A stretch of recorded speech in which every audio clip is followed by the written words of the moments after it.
अस्सलाम वालेकुम यार, क्या हाल है? सब खैरियत, मज़े में, ठीक। अच्छा यार, आज मेरे पास जो है वो मैनेजरियल अकाउंटिंग है। मैनेजरियल अकाउंटिंग से स्टार्ट करते हैं। क्लियर हो गया? और डायरेक्ट पास पेपर से स्टार्ट करते हैं। क्लियर हो गया?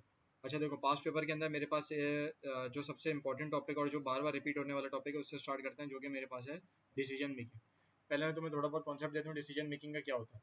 देखो डिसीजन मेकिंग, अच्छा पहले मैनेजरियल अकाउंटिंग का तुम्हारे पास देखो कोई एक बेसिक स्ट्रक्चर या फॉर्मेट नहीं है। तुम किसी भी स्ट्रक्चर के ऊपर, किसी भी फॉर्मेट के ऊपर आंसर निकाल लोगे, वो तुम्हारा आंसर सही है तो तुम्हारा मतलब तुम्हारा आखिर में आउटकम सही है तो तुम्हारा आंसर सही है। क्लियर हो गया? अब देखो इसके अंदर ही मेरे पास डिसीजन मेकिंग में कहता है, कुछ तुम्हें ऑप्शन देता है कि यार मैं लीज पे लूँ या मैं बाय करूँ। अच्छा मैं क्या खुद मैन्युफैक्चर करूँ या मैं बाय करूँ। क्लियर हो गया? मतलब मैं मुझे क्या सस्ता पड़ेगा, अगर मैं खुद माल बनाऊँ या मुझे वो सस्ता पड़ेगा, या मैं डायरेक्ट बाजार से जाके खरीदूँ या मुझे वो सस्ता पड़ेगा। क्लियर हो गया? ऐसे कुछ तुम्हें थोड़े बहुत ऑप्शंस देगा कि भाई ऐसा करें या ऐसा करें, किस चीज़ के अंदर ज़्यादा फायदा है। तो तुमने दोनों ऑप्शन को कैलकुलेट करना है और उसका तुम्हें आउटकम आंसर निकालना है कि ये इस मुझे दोनों ऑप्शन में से कौन सा ऑप्शन आउट करना चाहिए। ये डिसीजन मेकिंग कॉन्सेप्ट जो होता है ये थोड़ा रेलेवेंट कॉस्टिंग से मैच है कि आपने जो भी रेलेवेंट कॉस्ट होगी इसको बनाने के अंदर उस चीज़ों को आपने ऐड करना है। क्लियर हो गया? थोड़ा बहुत सवाल करोगे तो थोड़ा बहुत तुम्हारा कॉन्सेप्ट क्लियर हो जाएगा। अच्छा, मेरे पास सर क्वेश्चन नंबर 5 है, इस क्वेश्चन नंबर 5 से स्टार्ट करते हैं। अच्छा, क्वेश्चन नंबर 5 कह रहे थे estimated cost of producing 6000 unit. कि सर अगर मैं 6000 यूनिट प्रोड्यूस करूं, क्लियर है, तो मेरे पास कंपोनेंट आर एस फॉलोज। मतलब मैं अगर 6000 यूनिट प्रोड्यूस करूं तो मेरे पास सर डायरेक्ट मटेरियल लगेगा कितने का? 10 रुपये का मटेरियल लगेगा। डायरेक्ट लेबर लगेगी मुझे एक यूनिट बनाने के ऊपर 8 रुपये की डायरेक्ट लेबर लगेगी।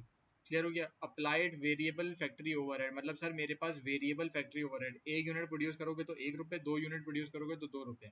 क्लियर हो गया? ये मेरे पास वेरिएबल होती है, जितनी ज़्यादा मैन्युफैक्चरिंग करूंगा उतने ज़्यादा मेरे पास वेरिएबल मैन्युफैक्चरिंग ओवरहेड बढ़ते रहेंगे। क्लियर हो गया?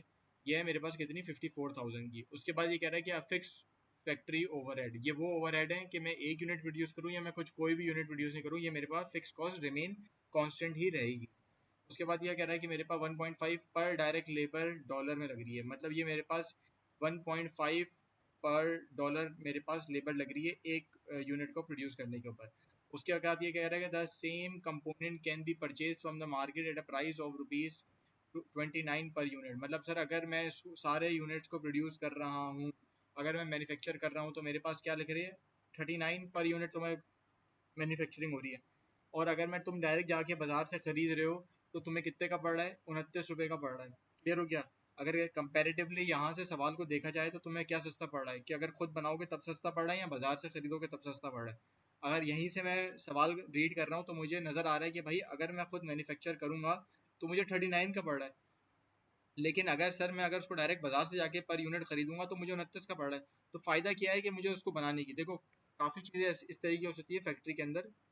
तो कंपनी सोचती है कि रॉ मटेरियल, यार ये फाइनल प्रोडक्ट बनाने के अंदर ये रॉ मटेरियल लग रहा है। अब ये जो रॉ मटेरियल लग रहा है ये मैं इसको खुद बनाऊं या चाइना से इसको मैं इंपोर्ट करा लूँ। अब कंपैरेटिवली कई जगह क्या होता है कि कुछ चीज़ें जो मैं इंपोर्ट करा रहा होता हूँ चाइना से वो सस्ती पड़ती है कंपैरेटिवली, कि अगर मैं उसको खुद मैन्युफैक्चर करूँ मेरी लेबर लगेगी, मेरे दूसरे अखराजात लगेंगे। तो बोलते हैं यार नहीं नहीं, इससे बेहतर है कि मैं बाहर से ही मंगा लूँ। अच्छा इससे क्या होता है, तुम्हारा एक तो रिस्क डाइवर्सिफाई हो जाएगा कि भाई बोलोगे यार तुम, मेरा रिस्क डाइवर्सिफाई हो गया कि मतलब मैं जो मैन्युफैक्चरिंग कर रहा हूँ एक आइटम उसमें से बाहर से आ रहा है। क्लियर हो गया? मतलब जो चीज़ मैं मैन्युफैक्चर करूंगा उसमें मेरा रिस्क नहीं है। मतलब मैं ऐसा नहीं है कि 100 यूनिट प्रोड्यूस करवा ली है, मतलब रॉ मटेरियल मैंने 100 यूनिट के बनवा ली है और आगे मेरी इतनी डिमांड ही नहीं है, लेकिन जो पीछे मेरा रॉ मटेरियल पड़ा है वो तो जाहिर सी बात है ज़ाया हो जाएगा ना। जब ज़ाया हो जाएगा ऊपर से तुम उसको रखोगे, तुम्हें होल्डिंग कॉस्ट देनी पड़ेगी, फैक्ट्री में रखोगे उसका खर्चा देना पड़ेगा फैक्ट्री में रखने का। और दूसरा इसका क्या होता है, एक तो तुम्हारे पास रिस्क डाइवर्सिफाई हो गया, दूसरा तुम्हारे पास एक तो आपने बाहर से इंपोर्ट कर रहे हो, तुम्हारा रिस्क डाइवर्सिफाई होगा। दूसरा क्या होता है कि तुम अपने कोर जो यूनिट होता है ना, असल जो तुम्हारे पास होता है, तुम उस पर फोकस कर सकते हो इंस्टेड के तुम रॉ मटेरियल दूसरी चीजों के ऊपर फोकस कर सकते हो। देखो इसका एक ड्रॉबैक भी तुम्हारे को मैं बता दूं, सवाल के अंदर पूछ सकते हैं। इसका ड्रॉबैक क्या होगा कि अगर मैं रॉ मटेरियल खुद नहीं बना रहा, ये बाहर से डायरेक्ट परचेज कर रहा हूँ, तो उसका क्या हो सकता है, क्वालिटी का इम्पैक्ट पड़ सकता है। ठीक है, बाहर वाला जो बेच रहा है वो तुम्हें क्या क्वालिटी बेच रहा है, वो तुम्हें जो भी बेचेगा तुमने लगा के उसको आगे कैरी फॉरवर्ड करना पड़ेगा। एक तो क्वालिटी का इम्पैक्ट पड़ता है, हो सकता है कि जो तुम्हारा सप्लायर है वो क्वालिटी तुम्हें सही नहीं दे रहा हो। दूसरा इसका क्या इम्पैक्ट हो सकता है, उसका ये इम्पैक्ट हो सकता है कि उस असल तुम्हारे यूनिट जो तुम प्रोड्यूस कर रहे हो ना, उसकी असल जो कोर प्राइसिंग होगी ना वो तुम्हारा सप्लायर सेट कर रहा होगा। देखो तुम जो रॉ मटेरियल, अगर तुम्हारे पास जो रॉ मटेरियल तुम अपने सप्लायर से मंगा रहे हो ना उसकी कॉस्ट बढ़ेगी, तो जाहिर सी बात है तुमने जो फाइनल प्रोडक्ट बना रहे हो उसकी भी कॉस्ट भी बढ़ जाएगी। क्लियर हो गया? अच्छा वैसे हम अभी सवाल पे आ जाते हैं वापसी। मेरे पास सवाल क्या कह रहा है, अगर मैं खुद बनाऊंगा तो 39 का पड़ेगा, और अगर मैं बाजार से खरीदूंगा तो मेरे पास 29 पर यूनिट का पड़ेगा। If the component is purchase from the market, अगर मैं कंपोनेंट परचेज कर सकता हूँ मार्केट से, तो मेरे पास 25% of the fix factory overhead will be saved. अब मेरे पास क्या है, फिक्स फैक्ट्री ओवरहेड, इसमें से कितने परसेंट सेव हो जाएगा, उसने बोला 25% विल बी सेव। मतलब सर सिर्फ 25% मेरे पास सेव होगा, मतलब कि 75% आपने फिर भी फैक्ट्री ओवरहेड देनी पड़ेगी। देखो काफी चीजें ऐसी होती है, अब मेरे पास फैक्ट्री है, मेरे पास स्पेस खाली पड़ा हुआ है, उस फैक्ट्री के ऊपर मैं मैन्युफैक्चरिंग करूँ या नहीं करूँ, भाई मुझे उसका खर्चा तो देना है ना, मतलब उसके रेंट तो मुझे देना ही देना है ना, उसका रेंट मेरे पास फिक्स कॉस्ट है। एक तुम्हारे पास घर है, उस घर में एक अफराद रहे या 10 अफराद रहे, देखो कॉस्ट तो तुम्हें पूरे घर की रेंट की देनी ही पड़ेगी। क्लियर हो गया। उस तरीके से ये भी कहता है कि अगर मैं मैन्युफैक्चरिंग करूंगा तो मेरे पास पूरे 100% जाएगी, लेकिन अगर मैं मैन्युफैक्चरिंग नहीं करता तो मेरे पास फिर भी मुझे 75% कॉस्ट देनी पड़ेगी। क्लियर हो गया। अच्छा उसके बाद रिक्वायर्ड क्या है, डिसाइड करो कि whether to make this product और buy from the product, buy this product from the market, show computation. अब तुम ये बताना है इसके अंदर कि whether you have to make this product और directly buy from the market, whichever is feasible for you. तुमने उसको डिसीजन मेकिंग बताना है, भाई ये मेरे, अगर मैं खरीदूंगा तो जस्टिफिकेशन देनी है सर इसके सवाल के अंदर। तुम पहले कंप्यूटेशन शो करोगे, उसके बाद एक लाइन आइटम बना के उसको लिखोगे कि अगर मैं ये चीजें ऑप्शन ऑप्ट करूँ तो मुझे ये इसका इम्पैक्ट होगा और ये मुझे फायदा मिल सकता है। क्लियर हो गया। इसको एक दफा कॉपी कर लेते हैं सवाल को।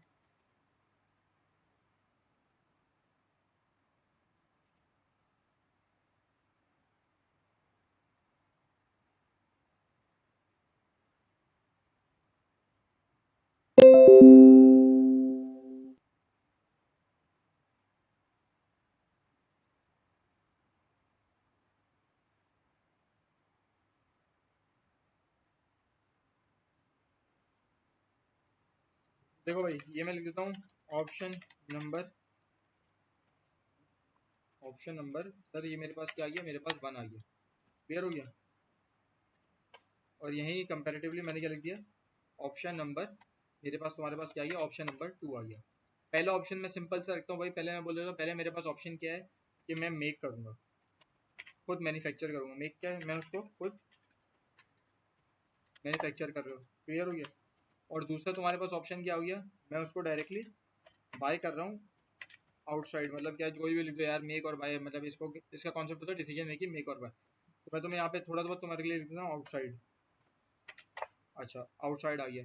उसके बाद क्या कह रहा है कि अगर मैं सर इसको बनाऊंगा तो मेरे पास क्या क्या चीजें लगेंगी, ये देखो ये इधर लिखा हुआ है, तुमने एज इट इज यहाँ से कॉपी करना है। क्या करना है, मैंने डायरेक्ट मटेरियल लगेगा,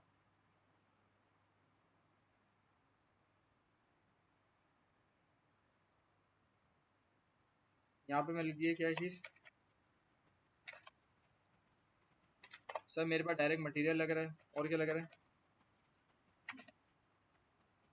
डायरेक्ट लेबर लग रहा है, और क्या लग रहा है तुम्हारे पास, वेरिएबल ओवरहेड लिखते तो मैं वी ओ एच लिख देता हूँ इसकी जगह, variable overhead, variable manufacturing overhead. और तुम्हारे पास फिक्स मैन्युफैक्चरिंग ओवरहेड आ रहा है। क्लियर हो गया। इसको मैं फिक्स ओवरहेड ही कर देता हूँ, इसको फिक्स ओवरहेड मेरे पास आ रहा है। क्लियर हो गया।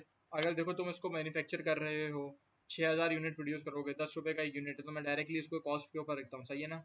मैं डायरेक्टली इसको इन डॉलर्स,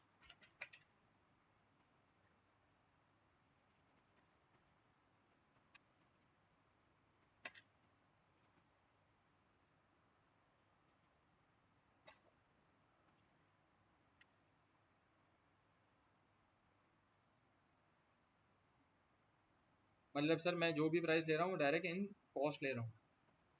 इनको हटा देता हूँ मैं सर, या ये मेरे पास डॉलर्स आ गए। क्लियर हो गया सर, मैं सिर्फ इसको कॉस्ट में रख रहा हूँ। अच्छा मेरे पास डायरेक्ट मटेरियल कितने का लग रहा है सर, उसने बोला अगर मैं बना रहा हूँ तो मेरे पास डायरेक्ट मटेरियल लग रहा है 60,000 का।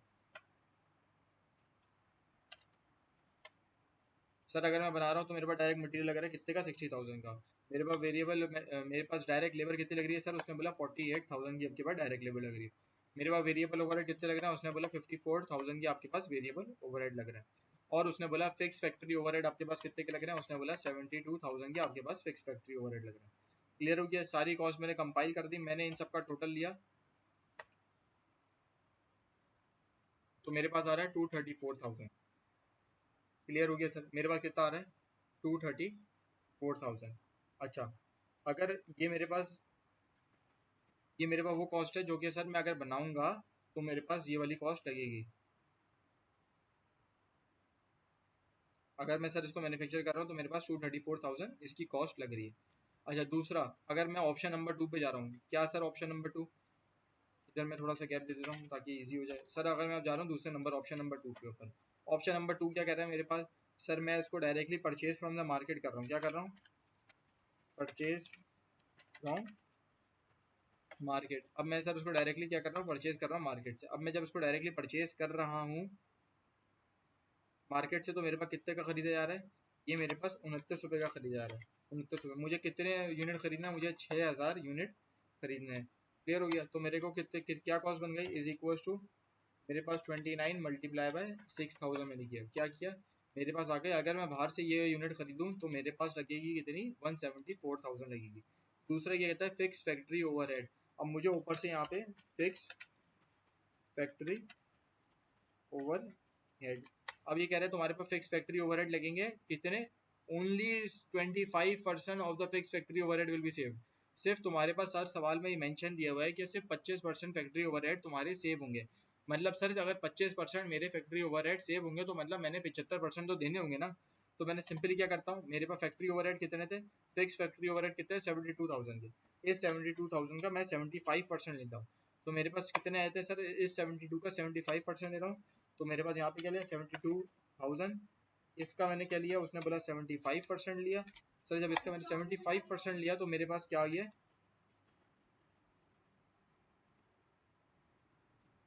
54,000। अब 54,000 का सर मैं किस तरीके से करूंगा, मैं इसको सर ऐड कर लेता हूँ इन सबको। मेरे पास क्या आ गया, 228,000 मेरे पास कॉस्ट आ गई। देखो अब देखो, अब फैसला क्या करना है, अब सिंपल सा फैसला ये करना है कि सर अगर मैं इन यूनिट को प्रोड्यूस करता हूँ, क्लियर हो गया, तो मेरे पास कॉस्ट लगेगी 234,000। और अगर मैं इसको डायरेक्टली बाजार से खरीदता हूँ तो मेरे पास सर इसकी कॉस्ट कितनी लग रही है, 54,000 की।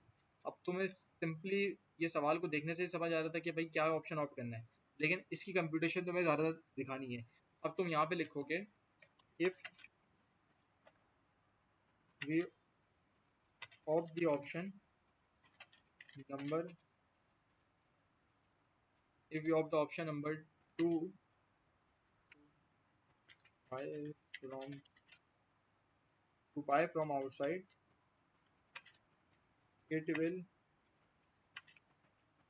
save us, कितने सर सेव करेगा, कितनी सेविंग होगी अगर मैं बाजार से खरीदूं, बाहर से मैं इधर करता हूँ control, is equal to, sir मैं अगर बाजार खुद बनाता तो मुझे 2,34,000 रुपये का खुद मैन्युफैक्चर होता। और अगर मैं बाजार से खरीद रहा हूँ तो मुझे कितने का पड़ रहा है सर, 228,000 का पड़ रहा है। मतलब मुझे कितने की सेविंग हो रही है सर, मेरे पास 6,000 की सेविंग हो रही है। It will save us, dollar कितने आ गए सर, डॉलर मेरे पास कितने, 6,000। therefore it is feasible to buy instead of manufacture। Clear हो गया। इस तरीके से तुमने अपने सवाल के अंदर इस जहां पे भी तुमने और जस्टिफाई करना है तो उसको बताना है कि अगर सर हम ऑप्शन नंबर 2 करेंगे, जो कि मेरे पास क्या कह रहा है कि बाय कर लो आउटसाइड से, बाय है सर, यहाँ पे मैं लिखता हूँ buy from outside. Option number 2 है जो क्या कह रहा है मेरे पास, buy from outside it will save us, अगर मैं बाजार से खरीदूं तो मेरी भी सेविंग कितनी होगी, 6,000 होगी। Therefore it is feasible to buy instead of manufacturing, इस वजह से सर मेरे लिए आसानी है कि मैं बाजार से खरीदूं इंस्टेड ऑफ खुद मैन्युफैक्चर करूं। क्लियर हो गया सर। इस तरीके से जस्टिफाई भी करना है option number 2, and option number 2 बहुत ईजी सवाल है, मास गेनिंग वाला सवाल है, इसको इस तरीके से फॉर्मेट सॉल्व करना है। क्लियर हो गया। ओके, अस्सलाम वालेकुम।